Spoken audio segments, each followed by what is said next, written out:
My old barracks room in the Marines was a living nightmare. I've got lots of stories from it, but this is my first experience. So I was stationed on Camp Pendleton at the time, and grew up close to there, so I'd often go to my parents' house on the weekends, and even some weeknights. If I went home, then I'd wake up around 4:30 or 5 in the morning, and drive to base for physical training. If I got there early, with time to spare, then I'd take a nap in my barracks room. This was one of those mornings. I shared the barracks room with a roommate, but he was home on leave at the time. Anyway, I was napping in my room when I felt someone shake me awake. I sat up in bed a little, confused because my very first thought was that my mum was shaking me awake at home because I thought I overslept or something. But I was in my barracks room, so I just kind of brushed it off and laid back down. I was laying on my side with my back to the wall. Shortly after I closed my eyes, I felt something sit on the edge of the bed in front of my feet. I thought my brain must be playing tricks on me, but then I felt this thing get up, walk around the bed, and sit down behind my feet now. So it's now sitting between my feet and the wall. Now I'm creeped out. I'm still laying there, wide awake, but eyes closed and not reacting.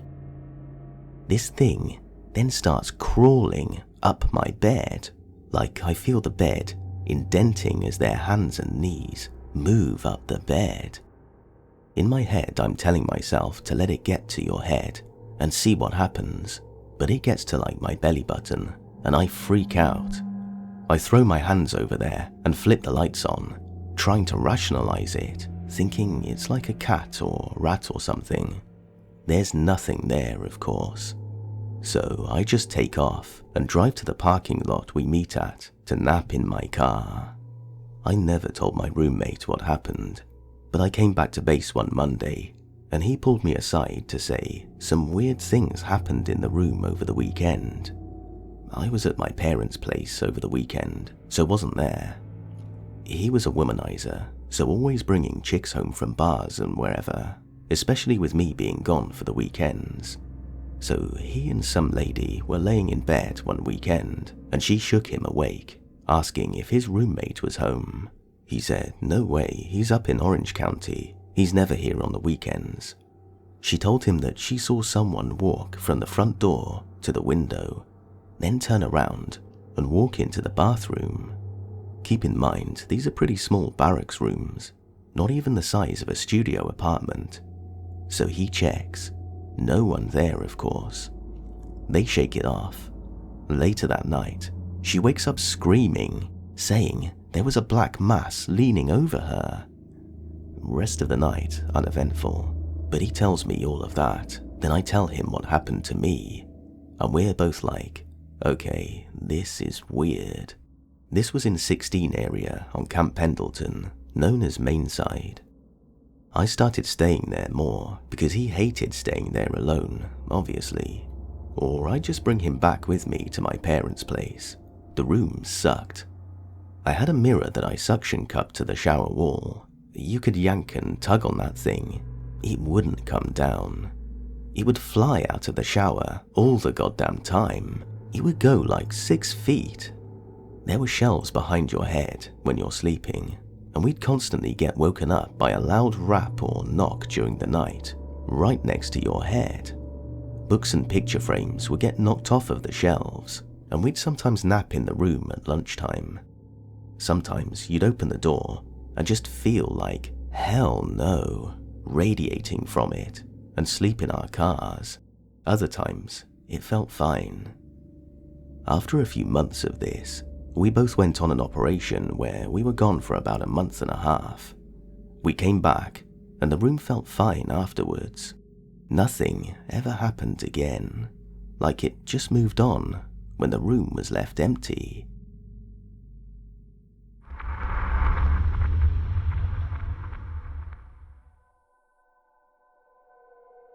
In 2005, I hit Okinawa on Japan's shores at the ripe age of 19.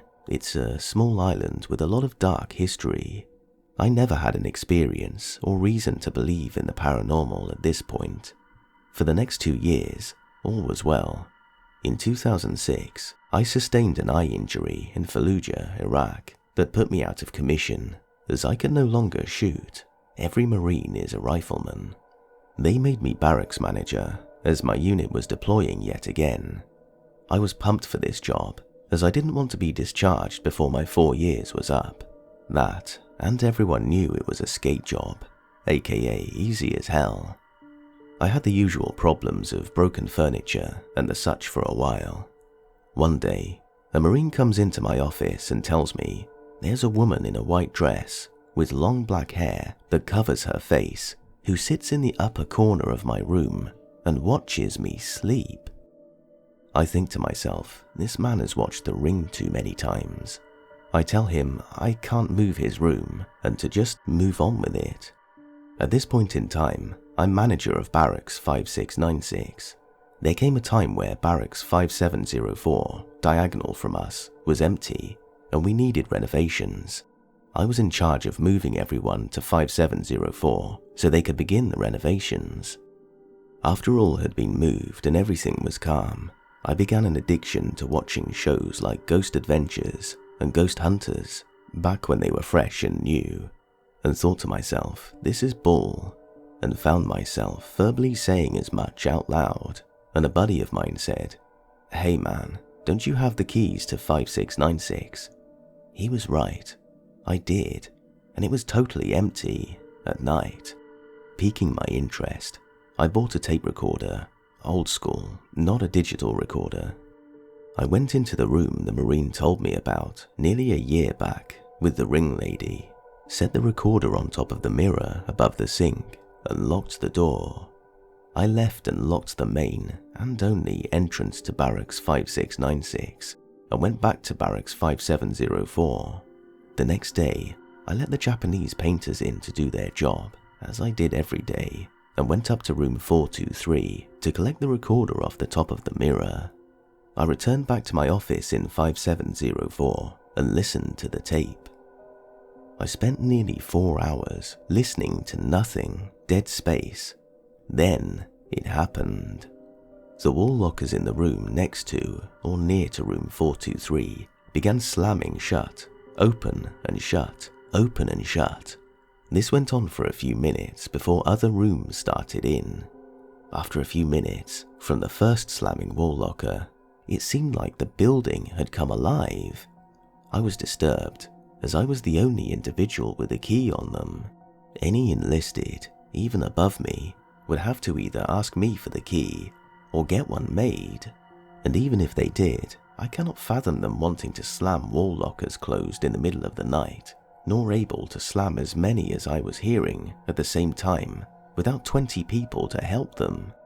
Yet I heard nothing but slamming wall lockers. No footsteps, no voices, no nothing. Knowing I placed the recorder and told no one about it, locked the door to the room and the main door to the barracks, creeped me out. No one had access to this barracks, nor knew my intentions.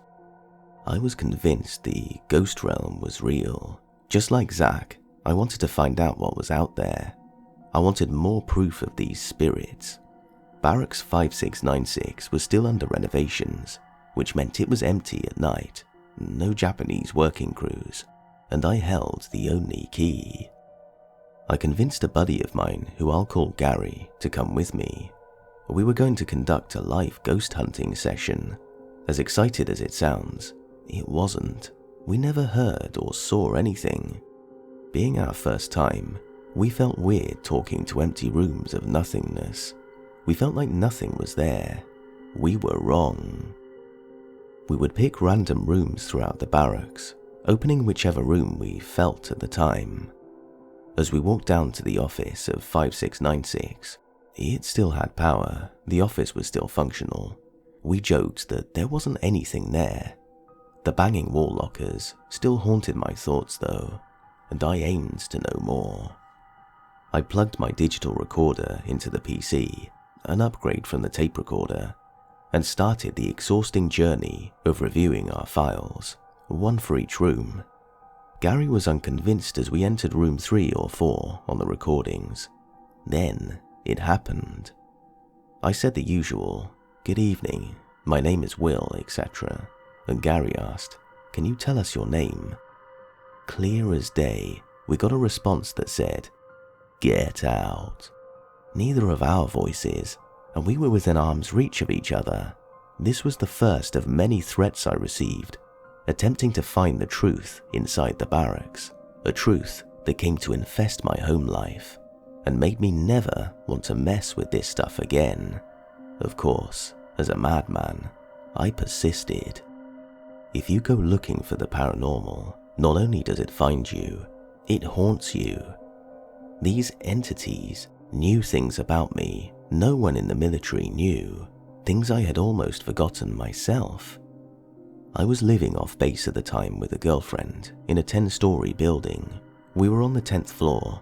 Everything seemed fine when we moved in. At least she never mentioned anything at this point. After a few weeks of doing EVPs nightly at 5696, she started to talk about this shadow person. I asked her where she saw it. Was there anything about it other than shadow? Was it threatening towards you? All the usual stuff. She said it was always in the walk-in closet, had some color of glowing eyes, orange I believe, and just creeped her out in general, but never tried to harm her. After hearing this, I started to freak out, as I was having some issues in 5696 that I never mentioned to her, but seems I may have brought home, or perhaps it was there the whole time. During this time frame, I started getting strange things on my EVPs, not the usual get outs or hellos, but things that seemed far more intelligent and sinister. For instance, I always introduced myself, "Hello and good evening. My name is William. I wish only to communicate and mean you no harm." Besides my name, these entities should have known nothing else about me, yet I was getting responses of them calling me by my childhood nickname, a name I hadn't heard in years, and Gary, who was with me, damn sure didn't know. They once asked who my mother was. Now I may have thought that this wasn't specifically aimed towards me, if it wasn't followed up by a whisper saying my mother's name in a different voice from the first. I lost patches of hair on the back of my head that looked like fingerprints in a pattern suggesting that something had grabbed the back of my head. Doctors said it was stress and gave me steroid shots, but the hair refused to grow back for 3 months. 3 months just so happened to be the same time I grew concerned with the EVPs I was getting and threw in the towel. I locked 5696 up one final time and never returned there after dark. The hair that grew back in those spots was pitch black. I have blonde hair, and it stayed that way for years. These days, it's slightly lighter, probably from the sun exposure, but not the same color it should be. As for the woman, I never saw her myself. The Marine was terrified and asked me to change rooms multiple times. Later on, when I started recording inside the rooms, I mustered the courage to record roughly 5 minutes in there. On the way out, I felt like there was something chasing me, or pushing me even, but everything else was normal, that is, until I replayed the audio. Right as Gary and I were leaving, you hear the door making a silent squeak as it closes, but over the sound of this squeak was a voice of unknown gender. It could have been female, more beast-like though. It was raspy as hell and screaming, "Let me out," as the door slams closed. The voice abruptly stopped as the weight of the door slammed behind me, and I cut the audio right after, thinking we were done. While I never saw her, that voice haunts me to this day. I believe the kid saw the ring chick. Also, the discovery of the voice on our audio was the reason Gary stopped coming along. It was terrifying the crap out of him. Lastly, I had a dream in the 10-story building right before I quit, and it was some kind of evil red creature laughing and prodding at me whilst it tortured me. When I woke and realized it was just a dream, I was relieved. Shortly after this dream of mine, which I never told anyone, my girlfriend had a similar dream. We went through a rough patch and I moved out of the apartment, but she left shortly after, stating that something was bothering our son in the middle of the night, something unseen. Today, she's a minister and swears to me that I brought something evil home all those years ago, and it's been following her for years.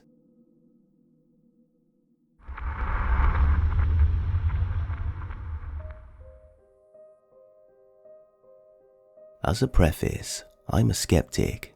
I still think there's a logical explanation for my story, but that being said, if ghosts are real, then this would be the best explanation I could think of for this experience. That being said, I love ghost stories so much. Very ironic. This was the summer of 2013. I was a Marine deployed to Helmand Province, Afghanistan. I was in the southern part of the province, and I was attached to a platoon of combat engineers, who in turn were direct supporting 2nd Battalion, 8th Marines, so upward of a couple of hundred Marines. My platoon of 42 Marines, therefore, had a lot of freedom, as we weren't directly subjected to the battalion commander of 2-8, and we had our own lot, Command Operations Center, or COC, motor pool, maintenance bay, armory, even a volleyball court. We shared a lot of the EOD, or Explosive Ordnance Disposal, who were way on the other end of the lot. We never really spoke to them, but they were super chill guys, I heard. We'd be out in our respective infantry companies operating. Usually, one squad would stay back on Dwyer to man the COC and relax, stock up on cigarettes and dip, as well as sleep in a container with a bed and AC. I personally hated it. I like getting nitty-gritty and living in the dirt, and I got really bored when I was there, but the gym there was sick as hell. I'm not sure what month this was. I'm going to guess sometime in late July or August. I'd been out with 2 infantry companies for months back to back, and they gave me a month on Dwyer. A death by boredom sentence if you ask me. The rest of my platoon was out on a mission, far up north, and my squad was hanging back on Dwyer.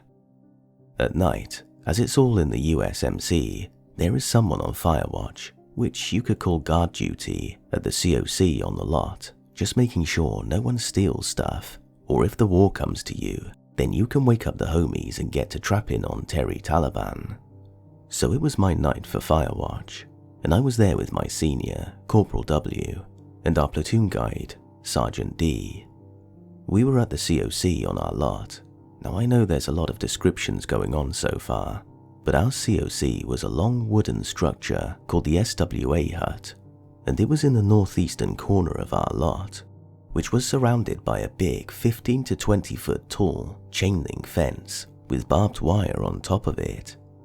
The space between the COC and the fence was no more than 20 feet from the northern part of the corner, and from the eastern part of the corner, more like 35 to 40. Not very big at all. We were basically squeezed into that corner. On the eastern side, we had some tents put up because sometimes our sister company's dog handlers would come and stay the night. It was mainly for them. So I was at the end of the SWA hut, right by the door opposite of another door on the other end. You could see straight through to the other side of the SWA hut, maybe 50 feet from one end to the other. It was late at night. Corporal W and Sergeant D and I were smoking some cigarettes and talking, which was rare as they were higher in rank than me, but most of that washes away towards the end of a deployment. I don't know what we were talking about, but for some reason, we were all looking into the COC with all the lights on, and out the other end, we see someone walk past the door very casually. I remember him being Caucasian, having a trimmed beard, wearing a boonie, and having an M16. So we pop into action mode and go looking for this person. Sergeant D went to the north side of the 20-foot space between the COC and the fence, the side the guy we saw was walking towards. Corporal W went through the COC, and I went around the southern part. All in all, We linked up on the other side where we first saw the guy not even 10 seconds later. As we had sprinted there, it was that quick. There was no one there. We didn't encounter anyone. Sergeant D would have seen this guy. He literally ran to where he was walking. I highly doubt the guy jumped the fence. It's 20 feet. I looked into the emptiness outside our lot, through the part of the fence he was walking towards, and I saw nothing, no one, just open desert. We each checked one of the tents. No one, not a soul. When we met up outside the COC where we saw this guy, I remember he had on a tricolour cami, which, unless you're MARSOC, Marine Special Forces, you don't have them, and they're woodland green. This guy had on desert tricolours, invasion era from 2001. When I told them this, we all kind of looked at each other, like, did we actually see a ghost? Corporal W, having a good sense of humour, said to me, "Well, go into bed, have fun here alone by yourself," and then leaves. I didn't hear anything or see anything else after that, although we shared a lot with some military contractors. One of them just popped in to hang out for a bit randomly. Made me feel a lot better. I eventually went to sleep that night because I thought, screw it, if that thing kills me, then it kills me. I never saw that quote-unquote ghost again, and we never really spoke about it. Not like some secret we all buried, it just never crossed our minds. I brushed it off and forgot about it for years until recently. The only thing that strikes me as oddly coincidental is that our COC caught fire and burned to the ground one day a week or so later. The fire started in the same spot where we saw the dude walking to, and where he disappeared, I guess you could say. It could have been EOD, but the speed by which we covered that small amount of ground, only to not see anyone, and the uniform he was wearing, are the only two things that make it very possible that this was a ghost, if such things exist. I'm not fully a skeptic, as this is the one story that keeps me from totally not believing.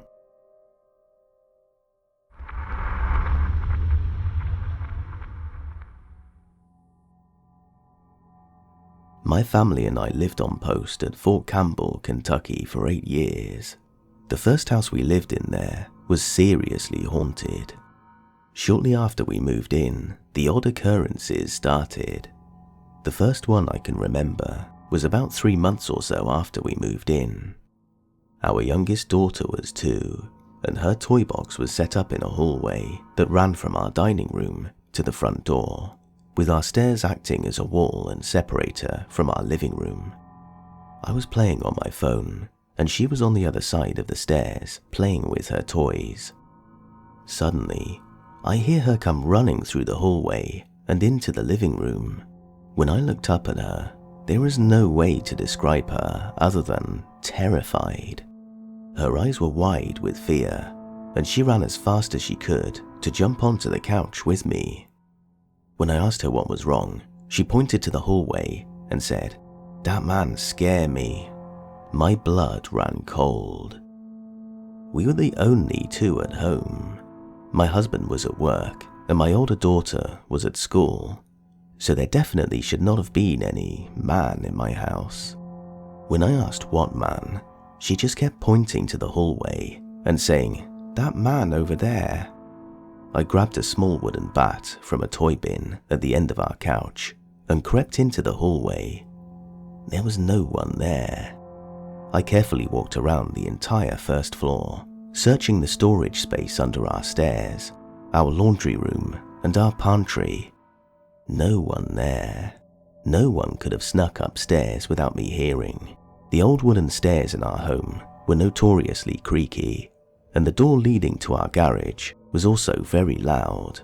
There was no way anyone could have gotten out of the living areas without me hearing them. I was officially freaked out and told my husband about it as soon as the kids went to bed that night. He chalked it up to our daughter's vivid imagination. The second weird occurrence happened a few weeks later. My husband was a soldier in the army, and after physical training in the mornings, He would come home to shower and change into his uniform for the day. He was taking a shower in our bathroom when he thought he saw someone walking through our bedroom. Our shower curtain has a clear panel across the top, and he showered with the door open because of poor ventilation in the bathroom. From the doorway of the bathroom, you had a clear view of our bedroom. He said out of the corner of his eye, he had seen someone walk up next to our bed and bend over our nightstand, but when he asked me about it, I told him I'd never come upstairs. He was weirded out, but thought maybe he imagined it. We ended up getting a dog shortly after. Our beautiful bulldog was named Eleanor, and unfortunately soon after getting her, we learned that our youngest daughter was deathly allergic to her. Because of our daughter's allergies, Eleanor had to stay downstairs, and at night we would kennel her in our dining room. It wasn't long before she began to bark at the hallway, the same hallway my daughter had claimed to see a man that scared her. Eleanor's hair on the back of her neck would stand up, and she would bark at something we couldn't see. At first we thought it could be mice, despite no other signs that we had them. We set traps and never caught anything. We ended up having to rehome our sweet Eleanor due to my daughter's allergies, but for the entire 2 years we had her, she hated that hallway and would refuse to walk through it. The most terrifying event that ever happened to me when we lived in that house was the night I saw him. I was laying in bed on my phone while my husband slept beside me. It was around 1 a.m. and I decided I needed to try to get some sleep since I'd have to get my oldest up for school the following morning. I'd been facing our bathroom and the door to our bedroom. I rolled over to snuggle up to my husband, and standing in the corner of our room was a soldier in full uniform. The room was dark, but because of a street lamp right outside the window, he was illuminated well.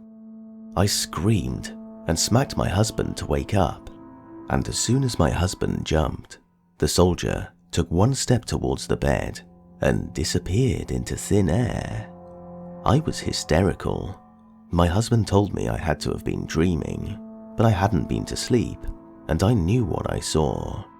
He had been so solid, I would have sworn he was a real person, until he faded away right before my eyes. I was terrified, and it took me forever to fall asleep. The next day, I talked to a friend of mine who lived on our street for a few years. At first, I simply asked if she had ever heard of anyone else on post complaining about their house being haunted. She said yes, and asked why. I didn't tell her what I saw, but I did tell her that weird stuff had been happening in our house. She immediately got uncomfortable and said, "Well, you know a guy that used to live in our street killed himself in his house, right?" I was shocked. I said no and asked her when it happened. She explained that when she and her husband first moved in, they used to have block parties in the cul-de-sac at the end of our street.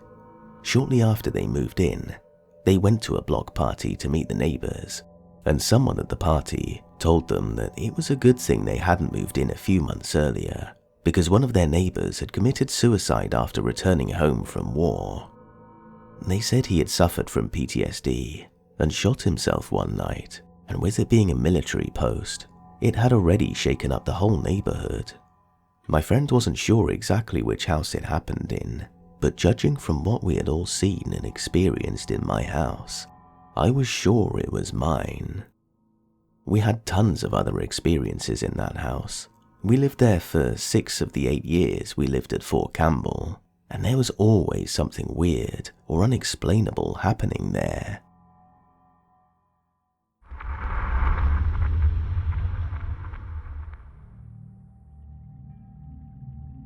I was briefly in the Navy.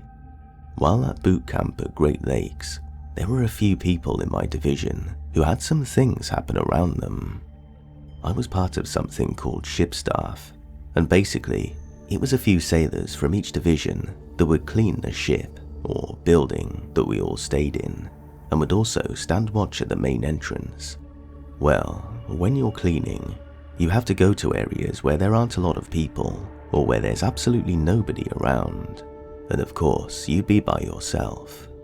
I heard footsteps following me and low voices, but when I would look back to where it came from, I could never find anyone. Then there was standing watch in the middle of the night. You had to go on a rove every so often, and you were supposed to hit every floor on the ship, and I believe it was either 2 or 3 a.m. It's been 6 years, so I'm not sure of the time, that you would have to deliver a paper to every occupied compartment that had the uniform of the day on it. No one is allowed out of their compartment after a certain time. I would hear doors opening and closing, footsteps, and breathing a couple of times.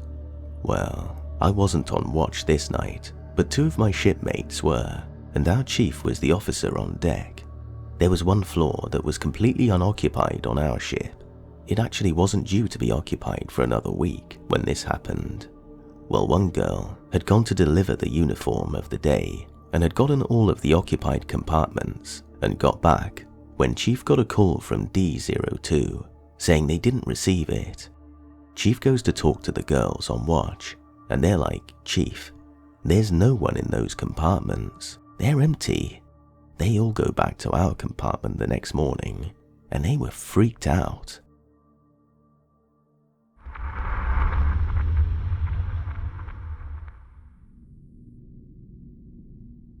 Canadian Army officer here. I work in a garrison that's been around for a while. It has actually been in service since before World War II. In one of the old hangars, now demolished, there used to be airplanes there. We had our mess, pretty much a bar where we could grab a drink. In the officer mess, there was a Bible, a very old Bible that nobody knew exactly where it came from, but it looks old. Everyone that's worked around that Bible has heard or seen weird stuff. It started with the following routine. Every once in a while, we would find this old Bible thrown around in a complete mess. The Bible, which was next to 2 other more recent ones, would be in a glass display, which was locked. We found this super weird, but there's a civilian airport literally next to our base, so we thought maybe the vibrations of airplanes caused this. We even changed the direction of the camera to try and catch if someone was messing with the Bible, but we never saw anything. Then one day, we had to do some renos, and there were these huge cylindrical paper towers, very, very heavy, and for a reason I don't remember, we left the 3 Bibles on top of the cylinder. Well, the day after, the cylinders were down. They were thrown, and the Bibles were thrown not far from where the cylinder fell. I'm 6'1", and that cylinder was heavy as hell. In another occurrence, there were 2 female NCOs working near the stand where the Bible was with the 2 others on a Tuesday night shift. The floor was made in a kind of old wood and plastic, which with boots made it very easy to know whenever someone was coming. So the 2 girls, Master Corporal and a Corporal, were in different rooms. The MCPL was focused when she suddenly hears Boots running right to her, close to the door entrance. She turns super fast and asked the CPL if it was her that just passed next to her. She yelled from the other room that it wasn't her. Needless to say, they left the building really fast. So there's been a lot of occurrences like that.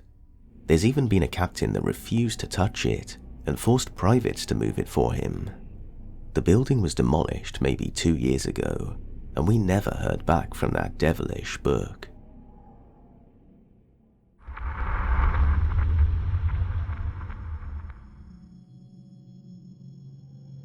So this story starts in basic training in Fort Benning, when I was doing infantry AIT back in 2002. One night, while pulling fire guard in the middle of the night, something strange happened. I was at one end of the bay, near the door, looking down at the rows of bunks. I see someone walk out from between the bunks and head into the latrine. Nothing out of the ordinary, so I continue to sit, staring around the bay. After a few minutes, I hadn't heard a flush or seen a soldier return, so I get up and walked to the latrine, half expecting to find someone passed out on a toilet or something. But there's no one there. I walked around the bay and didn't see anything out of the ordinary, so I chalked it up to sleep deprivation or hallucination. Fast forward 5 years, and I'm out of the army and going to school. I meet another infantry veteran while playing rugby, and we both end up becoming great friends. Turns out, he'd been in the same platoon in basic training just 8 years earlier. We end up talking about our time in basics, and he starts telling me a story that sounds all too familiar. Someone in his platoon saw a soldier go into the bathroom in the middle of the night and never come back out. A chill ran down my spine as he continued. He and his battle buddies were determined to figure out who was messing with them and what was going on, so they set up an ambush. When they saw the guy heading for the bathroom, 4 guys charged in from all directions to find no one. The next day, the drill sergeant overheard them talking about it, and he said, "Oh, I see you've all met our ghost." He then proceeds to explain that a trainee had committed suicide in the barracks several years back, and now there were reports from trainees of a ghost in the barracks. At that moment, my own experience came rushing back to me, and I couldn't believe it. It was something I had just written off, but now I had an explanation. So if you were in 2nd Platoon A, 258, and saw something weird, now you know what it was.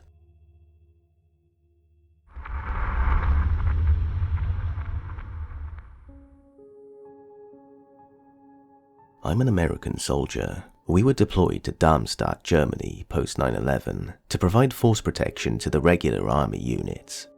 Housed in German officer barracks at Frankenstein Kaserne, life was good. Each of us, E1 through O3, had one-man rooms and were split between twin barracks buildings, 3 stories tall. We would bus to and from Cambria Friedrich Kaserne on the daily to carry out our mission. In our downtime, we'd either drink and shoot pool, watch TV, or hit the German clubs and bars. Life was quiet and mundane, but good.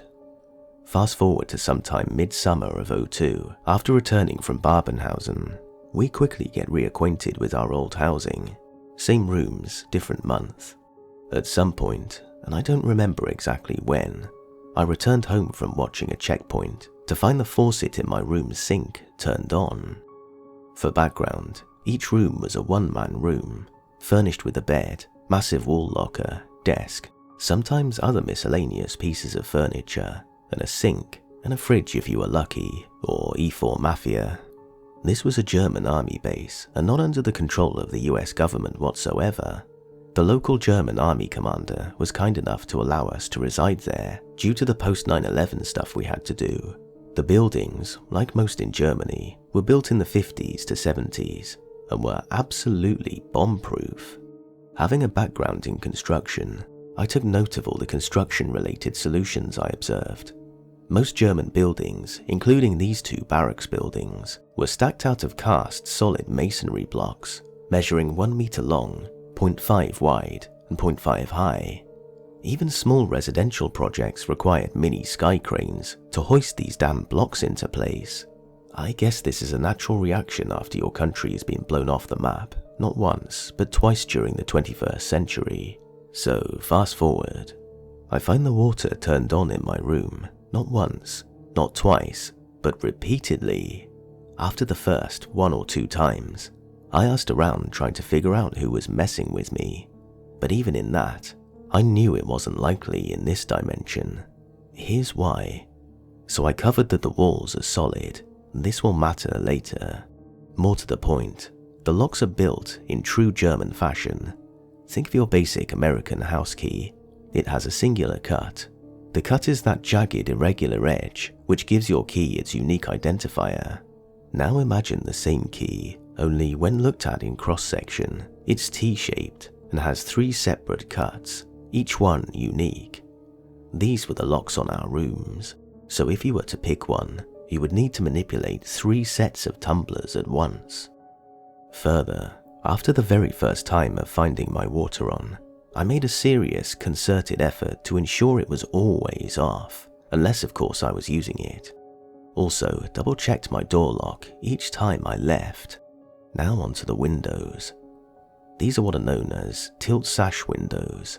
Again, in true German engineering style, these things are built really well. From the outside, there is no way whatsoever to open them short of breaking the glass. From the inside, there's one lever. When the lever is pointed down, the window is locked. When pointed sideways 90 degrees, the window swings inwards and operates like a casement. Lastly, when the lever is pointed up 180 degrees from closed, the top of the window will tilt slightly into the room.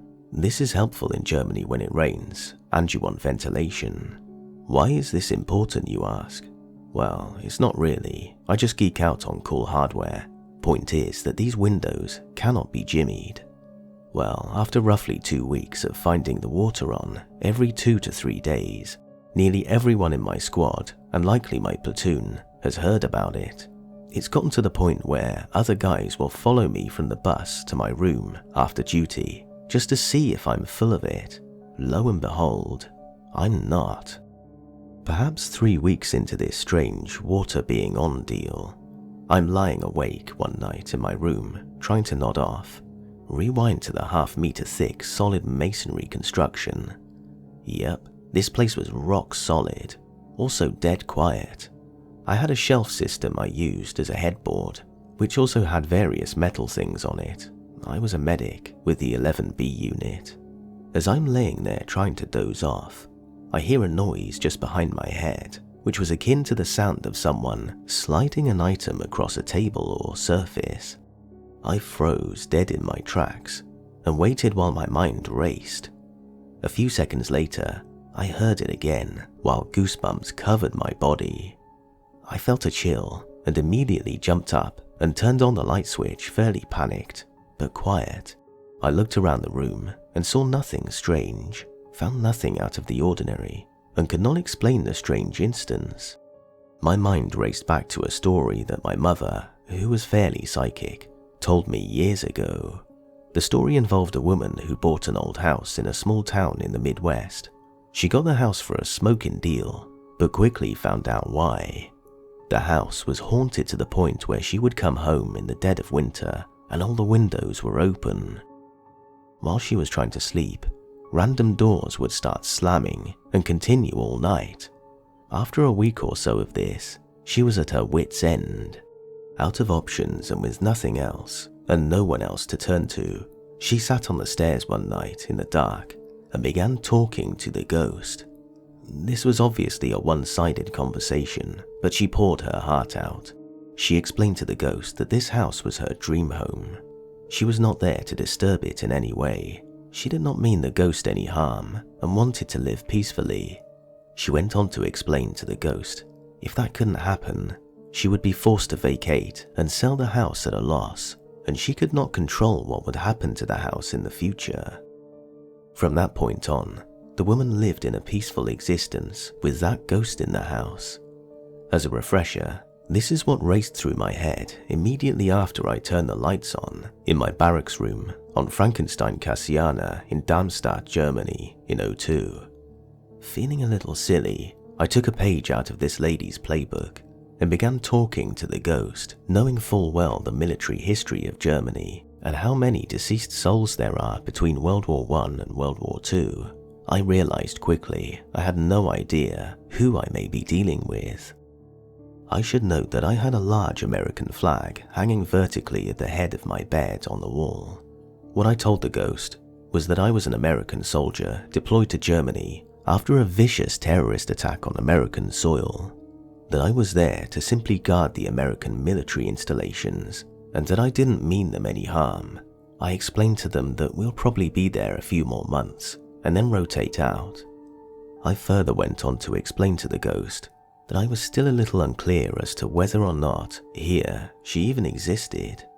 I made a fairly direct ask and said to the ghost, if you're real, please prove it to me in some way, but don't do it right now because you'll scare the hell out of me.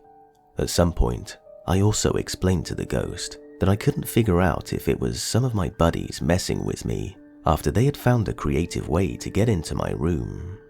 The next day after coming off of duty, I walk into my barracks room. Now, mind you, my barracks room was typically pretty messy, stuff scattered about here and there, random empty beer bottles, laundry here and there, not exactly tidy by any means. Hell, I would have miserably failed at any sort of inspection. I rarely made my bunk. There were no real barracks inspections. Thus, I was not motivated to keep a tidy room at the young dumb age of 22. As I entered my room the next day after duty, my room was clean. There were 6 Budweiser bottles, neatly stacked, empty, and in the 6-pack cardboard holder.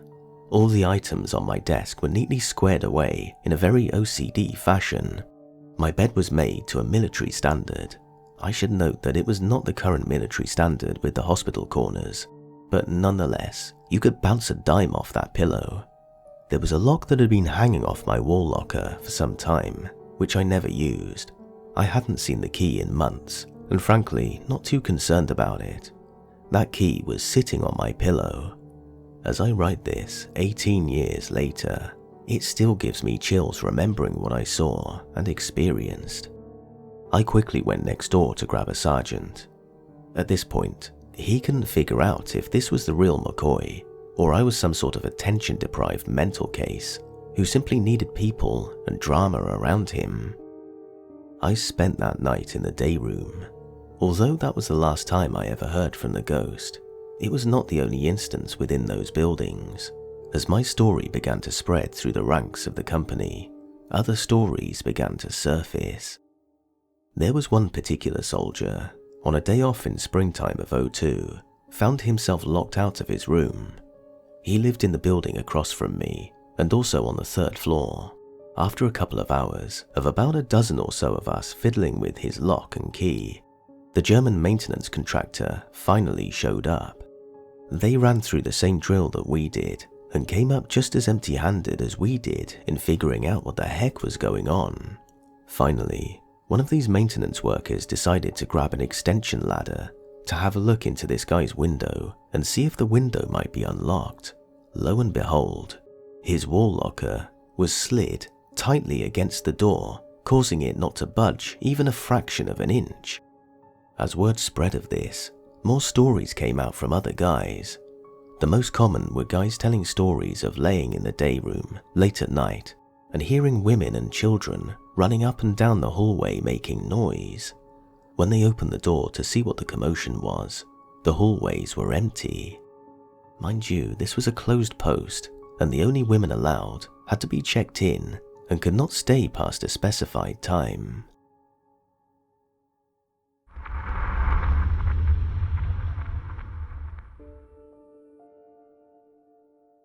This is my dad's story. After he was done in Vietnam, he soon stationed at an Air Force base in Greenland. They had bad blizzards often there, and when they came through, the base shut down, and every section of the barracks would take a roll call. These blizzards are intense. There were cables running between the buildings that you attached to your person with the carabiner, so if there was a sudden whiteout, you didn't get lost and die. They had people die literally 20 meters from shelter because they got lost in bad weather and froze. He said for about 5 months, every time they locked down for weather, they would hear horrendous screaming outside. Everyone was accounted for, so they didn't risk sending anyone out to investigate. They wrote it off as an animal. However, every time this was heard, the engine room would be wrecked. Tools everywhere, paperwork all over the floor, tables and toolboxes knocked over. Even one time, a several £1,000 jet engine had been lifted from its workbench crane thing and smashed almost 30 feet away.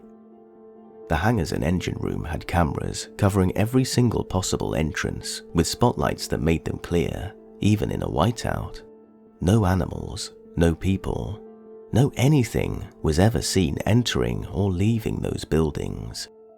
Then, one day, it just stopped. This was not something they just shrugged at.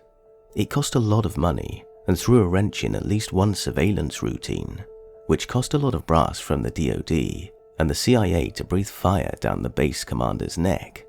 This facility, beyond military function, served as a base for a lot of civilian research as well. There was a full investigation using all manner of scientists, engineers, and specialists. They came up with no satisfactory explanation for what was happening. I do not believe in the paranormal, nor did my father. This is the one spooky type story he has. From 22 years in the service, no one knows what happened. It was very strange in every way. Hundreds of people wrote reports and documented this. It wasn't just some grease monkeys scratching their heads and randomly guessing. That said, I spoke to my mum. She told me a couple of things I missed. After one of these occasions, the U-2 in the shop had all its electronics turned on. Many of the systems in the plane were specially built for this airframe and this particular crew's mission. These systems were complex and archaic. Very few people knew how to operate this machinery, and the only ones on base that could were 2 engineers and its crew. It wasn't a simple matter of hitting a power button and flipping switches from off to on. Another time, 3 barrels of hydraulic fluid vanished and were never found. They doubted the screaming noises were wind because it came in short, irregular bursts, and winds never produced those sounds again. They theorized it was a polar bear, but if it was, its coincidental timing was extremely uncanny. Lastly, Control picked up a bunch of weird interference and anomalous readings that, again, had the uncanny timing of happening only when this was going on. They were never able to reproduce these errors in a controlled manner.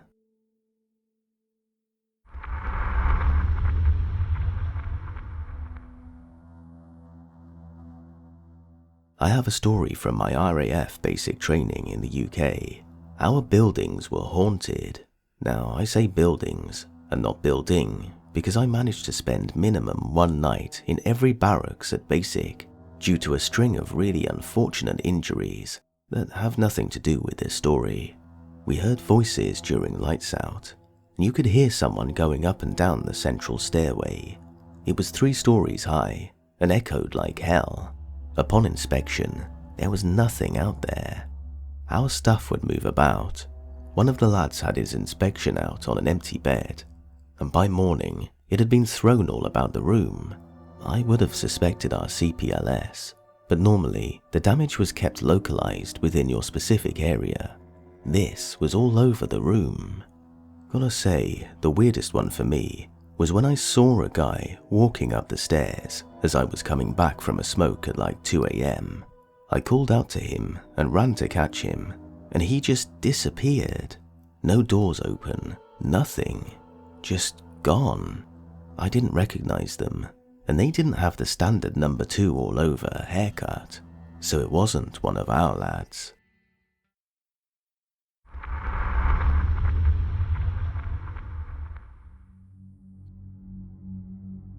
When I was in Marja, Helmand province in 2010 to 2011, I had a lot of weird experiences. I've seen big unexplained lights in the sky. That was wild. But I had one experience that absolutely terrified me. I was standing my guard post alone in the middle of the night. It must have been between 2 to 4 AM. It was a quiet night, and everything was almost silent, which was weird because there were always dogs barking and running around, and goats randomly screaming. My post was isolated at the northeast corner of our FOB, a good 100+ yards away from the next post. It was built on top of part of the mud wall that surrounded the compound, and it was enclosed like a treehouse. We built a sturdy roof on it so guys could climb on top to get a good view of the area if we needed to. The post itself must have been 15 feet high in total. There was a mud hut where some Afghan security guards slept on one side, and the wall the post was connected to on the other. I was standing there, contemplating my life choices, when all of a sudden, I hear something running along the wall behind me, outside of the post. The wall was only about a foot thick and would have been impossible for a man to run on top of it. It didn't sound like a dog because when its feet hit the top of the wall, it made a clanking sound like it had talons or something. There was a section of concertina wire a few feet out from the post on top of the wall, and when it made it to that section, this thing leapt on top of my post and stomped its feet right above my head like it was messing with me, like a full-grown man stomping his feet. Immediately after that, it sprinted full speed and leapt onto the roof of the mud hut the Afghan security guards were sleeping in and into the darkness. It happened fast. I didn't see it. I heard it and felt its presence. I was obviously freaked out and frantically swinging around the 240B with the thermal sights, and I couldn't see it anywhere. There was no way it was human. It couldn't have been an animal because of the way it moved and was just different. I don't know how to explain it.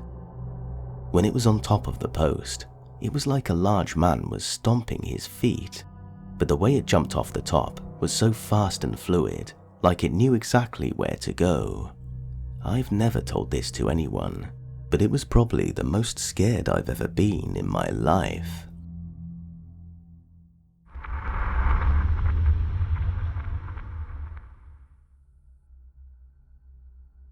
USN here, and I was stationed in Yokosuka, Japan, and I have a couple of stories from when I was there. I was part of the crew of the second ship that had collision at sea in Singapore, where 10 of my friends perished in their sleep. We were docked in Changi, and we turned the mess decks into more of a lounge since food service stopped on the ship, and we get food deliveries from Club Terra. We had igloo jugs with water or tea, so we can get some refreshments while doing ship work throughout the day. One of my GM1 had mid-watch, so he went to the mess decks to grab a coffee. He realized there was another sailor across the mess by the jugs. His movements looked like he was getting water and drinking it. Then he walked casually out the door with his back turned without saying anything, so my GM1 didn't see who it was. Being in the ship, we have a few common gestures we do to each other when we realize someone else is in the same space. We look at each other and say hey or nod to acknowledge each other's presence.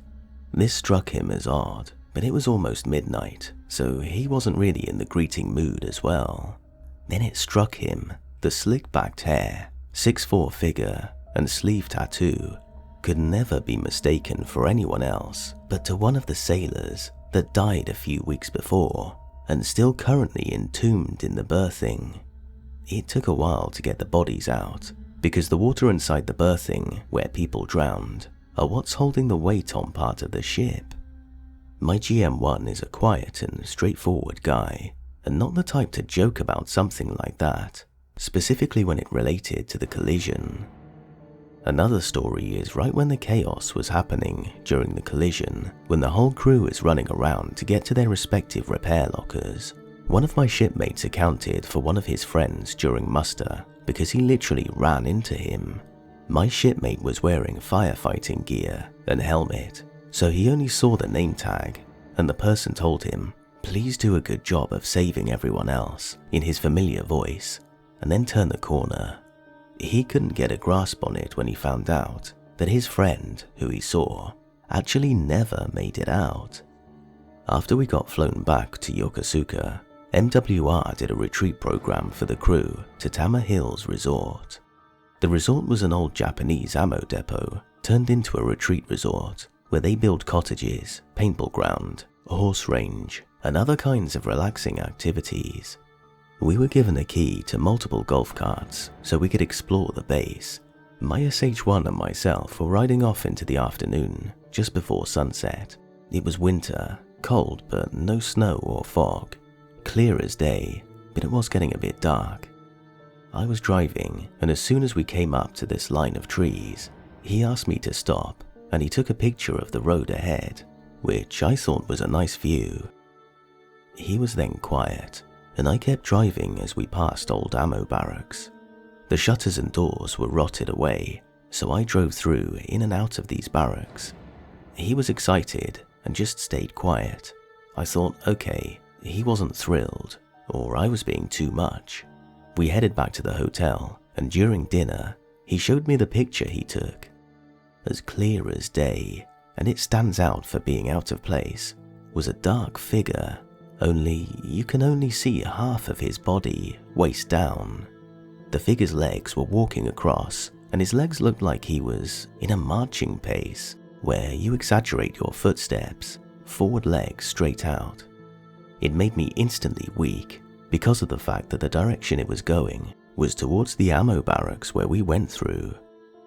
One more. When we got to Tama Hills, I got assigned in one of the cottages with a buddy. He hung out with some people, so I was alone, and I went and took a shower. I put on Spotify on my phone and set it down on the dining table by my head. I already had an eerie feeling as soon as I walked in, like you feel like you're not alone, so I blasted music to distract me. Bathroom door open. Halfway through the shower, the music stopped and I heard someone walk in, straight to one of the rooms. It was a wooden cottage, so you could hear it easily. Less than 5 minutes, I dried off, and you guessed it, no one was there but me. What's also weird is when I grabbed my phone, Spotify was still playing, only the volume was turned all the way down. I didn't unload my things, so I got dressed quickly, as I can feel my stomach coming up into my throat and feeling closed in, and went to the friends who were staying at the actual hotel room to stay there for the duration. Not surprised to find out later that evening that most of us stayed at the hotel. Like 8 people in one room, some sleeping on the floor because the cottages made them uneasy and felt like they're being watched. Other than that, Japan is a beautiful country with lots of amazing people.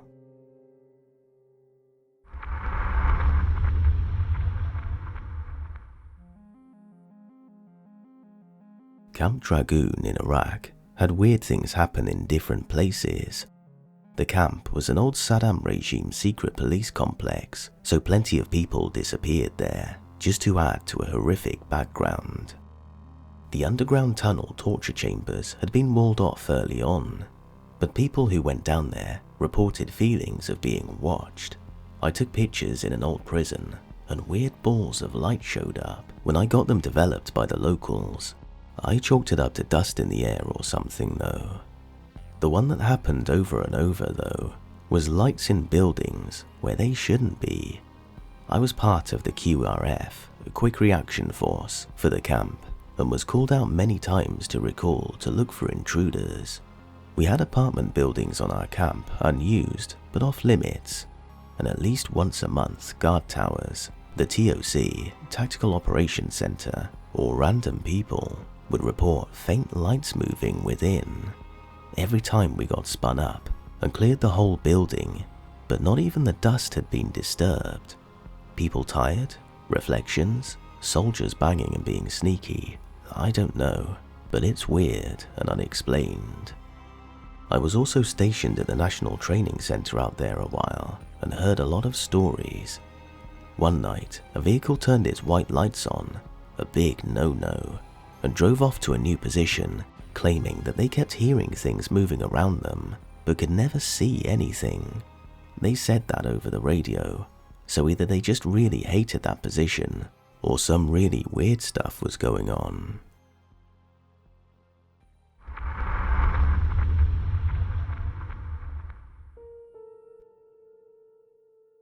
I'm a submariner.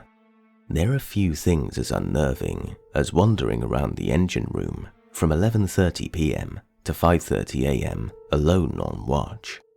When the boat is largely shut down in port, it becomes a very quiet place.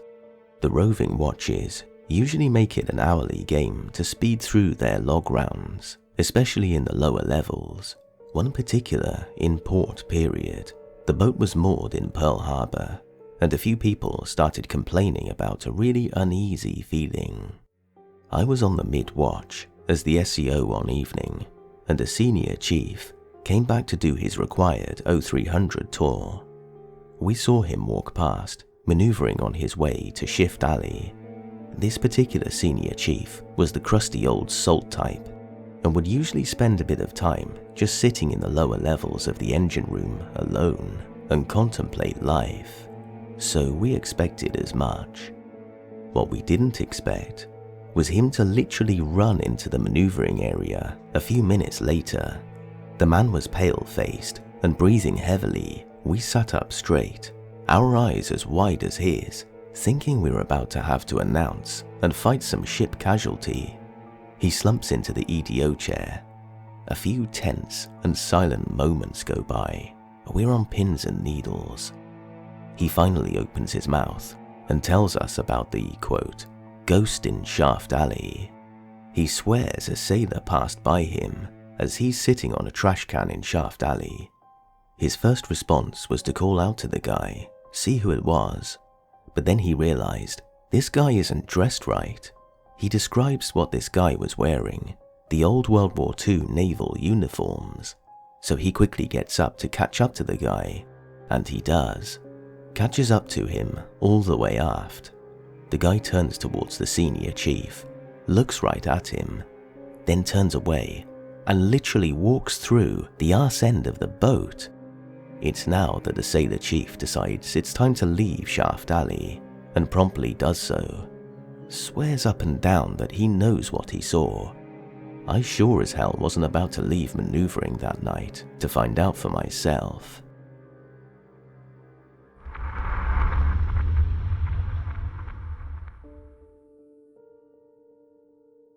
This is from my grandpa's memoir. There was a weird incident during my time stationed in Guam back in the 60s. I'm unable to explain very well. One day, we got a call from a farmer claiming that something fell from the sky and landed on his farm. We knew no US satellites had gone down, so it was most likely Russian. We get out there and discover this small object. It was about the size of a baseball, completely clear, and on one side of it, it had a waffle-like imprint on it, as if it were attached to a grid. Physically, it felt like glass. We didn't know what to do with it, and one of our officers was an astronomer, so we presented it to him. He kept it as a paperweight. One day while speaking with him, I accidentally knocked the object off his desk. It looked like it was cracked and about to shatter into pieces. After 5 minutes or so, the object was clear again. All of the cracks were gone. We struck it a few times again, just to watch the shattered object fix itself. I ended up telling my buddies about it, and they wouldn't believe me. When the officer was off base one day, we snuck into his quarters and took the object. Everyone then proceeded to try and break it, but it would keep fixing itself. We stopped doing this when someone had thrown it so hard, it bounced off the cement and dented one of our fighter jets. Word about the object spread quickly. The local base newspaper even did a story on our incident after the officer reluctantly allowed it. Days later, some men purporting to be from the Weapons Bureau showed up on base. Not only did they confiscate the object, but they tore through our quarters in order to find every issue of the newspaper which was printed. After that, we were told everything we had seen and read was classified. To this day, I'm still unable to explain the object's unique properties. My grandpa was an aeronautical engineer, which was why he was brought to the crash site. If it was some recognizable material, he of all people would know.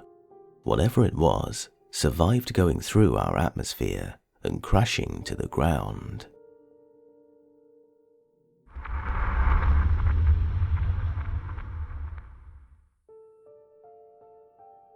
So I served in the Marines from 2014 to 2016 and did one tour of Afghanistan. My best friend and I, Lance Corporal Dave Trevors, were stationed together in Camp Dwyer for a short time to help with standard survey and watch. One day, we went on a routine convoy to deliver supplies to a unit about 30 kilometers out. Long story short, we came across a building while a sandstorm was developing towards the west. We were ordered to seek shelter till the storm passed. Now, when I say building, I mean this was a building that looked incredibly out of place. We were essentially in what I would call a small valley, and the nearest village was about 3 to 4 clicks away. After about 5 minutes, we scanned the building and found no civilians or combatants. 2 Marines were posted near the wall that was in front of the building, and 2 were on the roof providing overwatch, while the rest of us ate some chow and were talking on the 2nd floor. There were 4 floors, by the way. When we heard shots fired, and the same over the radio, we scrambled and got our gear. I went to the window, which was next to a door leading to a balcony of sorts. After what seemed like hours, we finally stopped hearing fire and received the cease order. We were told to check ammo and for wounded, and to check the eliminated targets. I went to go look for Dave and couldn't reach him on the radio. I looked through the entire building and couldn't find him. I went to my squad leader and was told he last saw him on the corner wall near the left of the building. I'm sorry to say that I did find my friend and called for a corpsman, but was unable to stop the bleeding that was coming from his neck. I did everything I could to keep him alive. I applied pressure and tried to keep him conscious, but unfortunately, I had to hold my nearest and dearest friend in my arms as he took his last breaths on this earth. I held him for as long as I could before the corpsman finally told me he was really gone, and I watched over his body until we got him to base. Now that the sad part is told, I can now tell you the paranormal part. So it's been 6 years since my friend and fellow brother passed, and ever since I left country and left the Marines, I've seen him in my dreams, and while I have even been awake, I feel like I'm crazy, and also feel like it's my PTSD causing me to hallucinate. But I see him, not in a bad way. Sometimes I see him in dress blues or Charlies. Sometimes I see him in his Texas rodeo vest, complete with cowboy boots and hat to match, all while dipping Copenhagen straight, or while in full combat gear with his M16. But regardless of how or when I see him, I still see him. And sometimes I don't see him, but I hear him. Like one day I was sitting in the kitchen eating dinner with my wife, who was about 6 months pregnant, and I heard, clear as day, the word, "Hi," as if someone were inches away from my right ear whispering it. I recently saw him at a grocery store of all places, just gave me a half salute and walked away and faded. I don't know, maybe he's some sort of guardian angel always watching my 6. I saw him yet again today in his camis, standing to attention as if I was supposed to relieve him. I saluted him and told him to carry on. He smiled and walked away. The best part was, I think he actually left me a message. When we were both in country, we used to pull pranks on each other. Harmless little things like shaving cream in our boots or taping your hands together. He left me, or at least I think it was him, a Texas State US quarter dated 2014. It was laying on the top of my standard issue USMC cover, which is where I keep my dog tags and other souvenirs from my time. I told him multiple times that I feel like I'm in a place in my life now that it's okay if he moved on to the great beyond, but he keeps sticking around, and as wrong as it is for me to say this, I'm glad he's chosen to stay, but I do wonder why he wants to.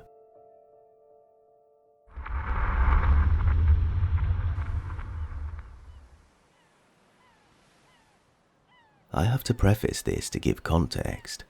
At the time, I was working nights at the munitions storage area, which is fenced off with barbed wire.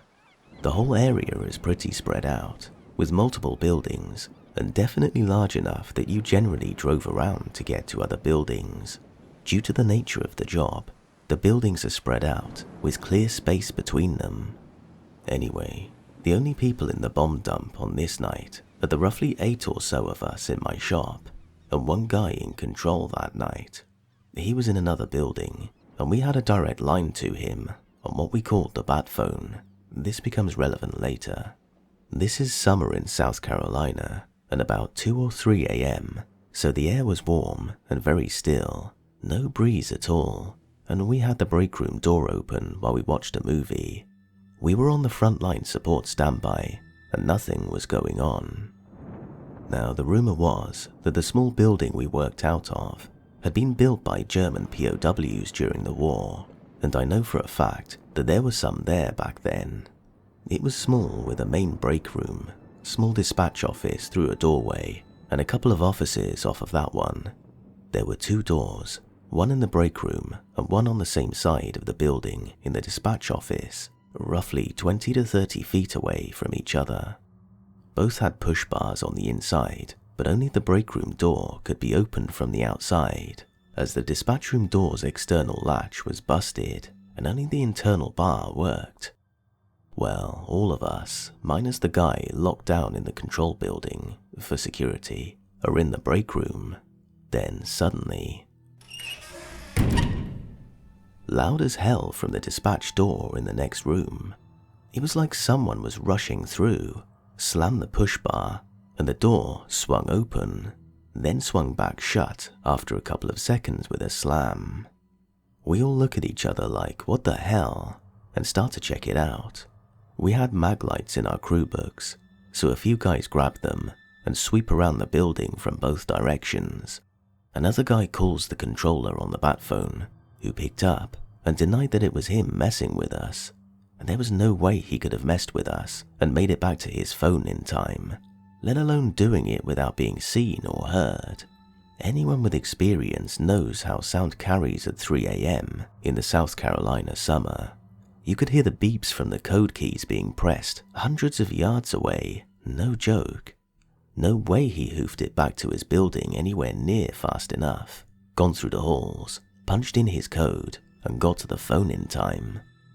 But the thing that got me was that damn bar. The door simply did not open from the outside, and we all heard the bar get pushed in hard, the door swing open, hang there for a couple of seconds, then shut, and there was absolutely no breeze. And had there been, it would have blown past us, sitting in front of the other door. So weird. As an aside, there would be random times that I would go to pick up a trailer or something from behind one of the other shops at the far end of the bomb dump, and as soon as I stepped out of my truck to do my inventory, I would get a super bad vibe.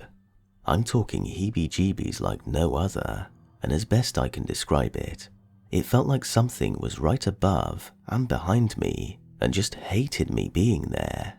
Just seething anger, rage and hate, and it wouldn't go away until about 15 minutes after driving away from that building.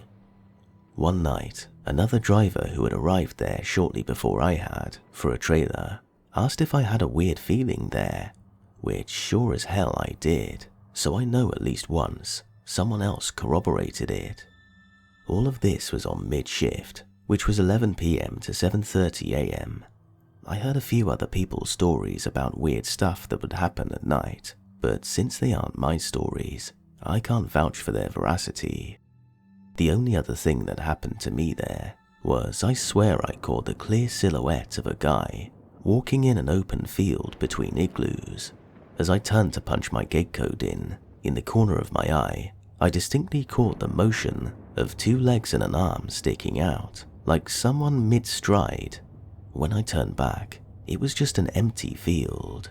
That one could have just been my mind playing a trick, but man, that place could be really creepy. It's been damn near 15 years, but still gives me the chills thinking about it.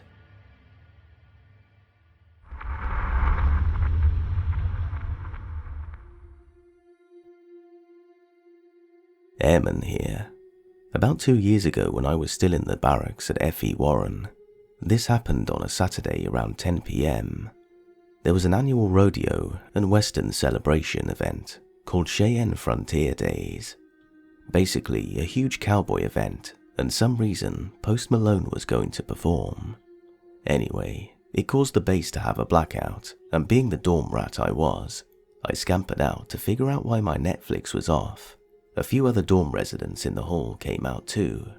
The hall was dark, and it was only visible from the moonlight and cell phone lights flashing around. Everyone was being dumb, screaming, running up and down the halls and stairs. It was a little scary, because this was when the first Purge movie came out. My buddy from the second floor came down, and we started to meet up with other friends in the building. It calmed down and everyone went back to their rooms. The four of us decided to go and explore the attic on the third floor. We were able to enter because the blackout turned off the magnetic locks. 4 guys, 1 phone flashlight was all it took, and we started our adventure. I tell you, for a dorm building that was built during the 1900s, the structured doorways and halls were built for a little Chinese woman. It was like the doors Alice in Wonderland had, but it opened up to this huge space. I was last in line to follow through the entrance, and all around us were small windows that we could see the Yeehaw fair going on across the highway. We found lots of plywood, paint buckets and debris from the walls. We pressed to the next room. The next door was a big wooden door with brass knob handle. Instead of a pull handle with a magnetic lock, physically, you have to turn the knob to open. Well, my friends were before me, and I was last in line. They held the door open so everyone could get through. When I grabbed the door, I slowly closed it, because I hated the sound of slamming doors. I did that thing where you turn the doorknob and closed it so it wouldn't make the door click sound. Mind you, it's dead quiet, not even the sound of breathing from our little group. I let go of the doorknob and we started to walk away. Suddenly, the doorknob was going nuts. It was turning and thrashing, but the door wasn't moving, just the doorknob.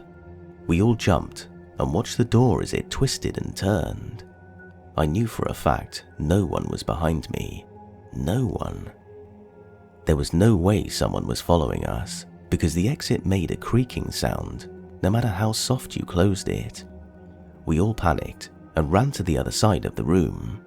We sat in the corner watching for someone to come in, but no one did. 15 minutes passed and we noped the heck out of there.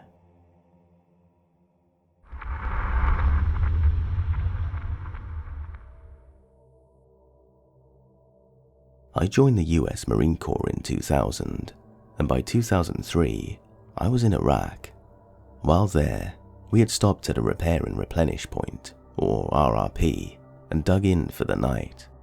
That night, there was no moon, and couldn't see any bright stars in the sky, so it was ridiculously dark. You seriously couldn't see your hand in front of your face.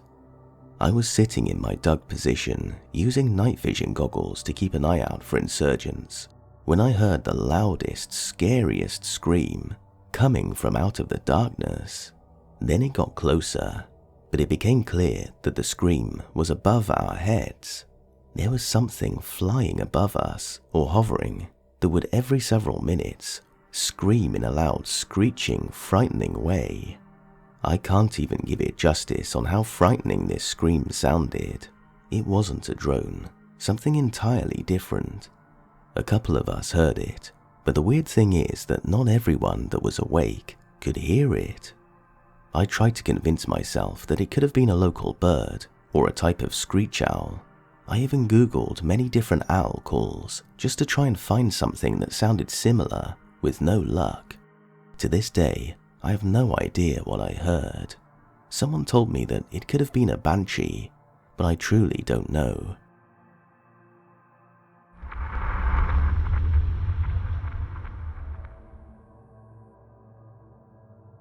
Fort Dix, New Jersey. My aunt, grandmother, and also my mother, uncle and grandfather, when they were alive, all claimed there was something demonic there, especially in and around the officer housing. Apparently, a mess of officers didn't want to stay in the provided houses, and the enlisted asked if they could swap. Grandpa was enlisted and heard all about this and moved himself and his family into one of the houses. Everyone claims that even in the summer, the house wouldn't get above the low 60s. The brightest light bulbs would hardly provide much light.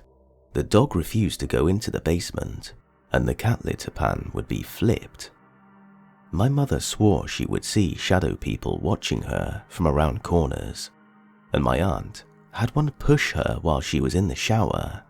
My uncle had the choice to either have the entire basement to himself or the small office as his bedroom, and he picked the first option.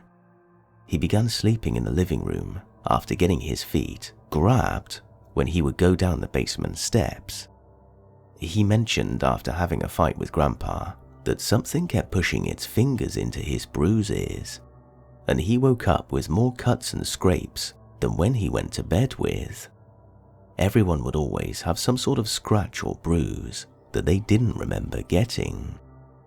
Grandma and Grandpa mentioned knowing what was going on, but tried to continue without acknowledging it.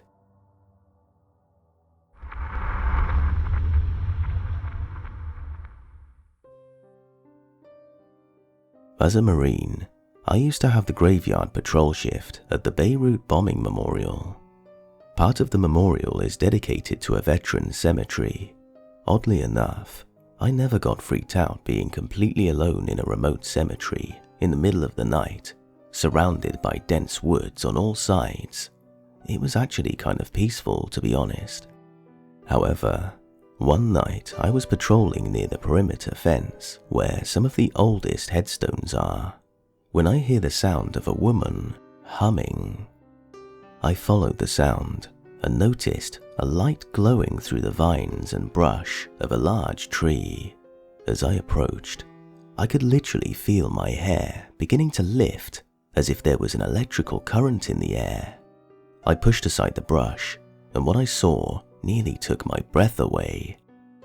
It was an old, weathered headstone with a large cross etched into the marble, only the cross was glowing a bright, vivid blue like a neon bulb. The humming was also suddenly much louder and had a weird plurality to it, like it was coming from hundreds of voices at once. Needless to say, I freaked the hell out. I screamed like a scared little girl and sprinted back to the parking lot. I radioed the guard who was supposed to relieve me and forced him to come early, then spent the rest of my shift in the cab of his truck.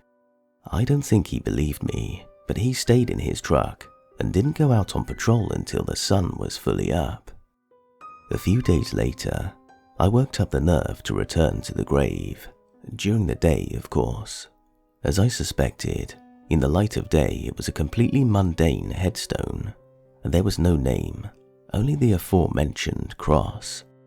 I ran my hands over the stone and checked to see if maybe there was some sort of light source or solar panel, but no, it was just plain, solid, unremarkable stone.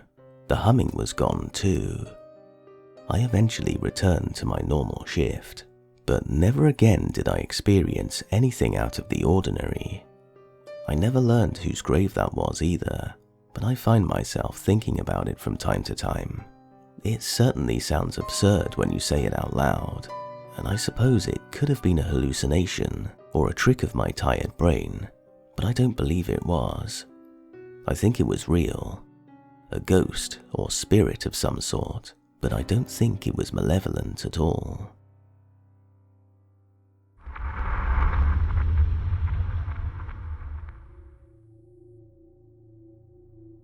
So my first story takes place in Fort Jackson, South Carolina. I'm in basic training in some rubbish temporary barracks made from trailers. Yeah, I was trailer trash in basic training, and it sucked. Let's just say, hot A's all the time. Anyway, back to the topic. I heard from a few people in my building that some creepy stuff goes on. One night, a guy wakes up and sees a ghost squad standing at parade rest in the middle of the room. He logically freaks the hell out and starts screaming, waking everybody in the bay up. A few other guys claim to have seen the ghost soldiers dissipate into thin air as they were woken to the screams. I didn't see anything like that in Fort Jackson, but did watch a guy do something really weird one time. I was on watch one night, and the guy suddenly sits up in bed. He turns and stares at me and the other guy on watch, and we both see his eyes have that blank, glossy look. He climbs out of his top bunk and perfectly marches over to the water fountain, pauses, then snaps down and takes a drink. He pulls an about face, marches back to his bunk, climbs up into his bed, and goes back to sleep. I guess I'd file that under some really weird sleepwalking. So the second story kind of happened to me personally. I'm in Fort Leonard Wood for AIT in some old brick barracks. I get a weird feeling in the latrines from time to time, like if I don't flush the urinal, it might flush by itself. This goes on for a few months I'm there. Towards the end of my time there, I go into the latrine by myself, and without flushing, I get halfway to the bathroom door when I hear the urinal flush by itself. All the urinals have the old school handles that must be pulled to flush it.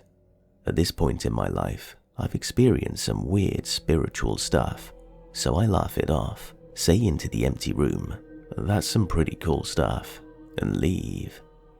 I don't tell anyone about it because I know they won't believe me. Next week, I'm laying in my bunk when a guy living in my room comes flying in. He dives into his bed and pulls the covers up and is like, "Dude, some freaky stuff just happened. I just pissed in the urinal and didn't flush, and when I walked away, it flushed by itself." I look at him and say, "Really? Well, that just happened to me last week. In the bathroom right across from us, right?" He looks at me with wide eyes and says, "No, it was the one down the hall." It's no secret that a lot of soldiers committed suicide at basic training or died from training accidents. I know them places are haunted as hell. I could feel it.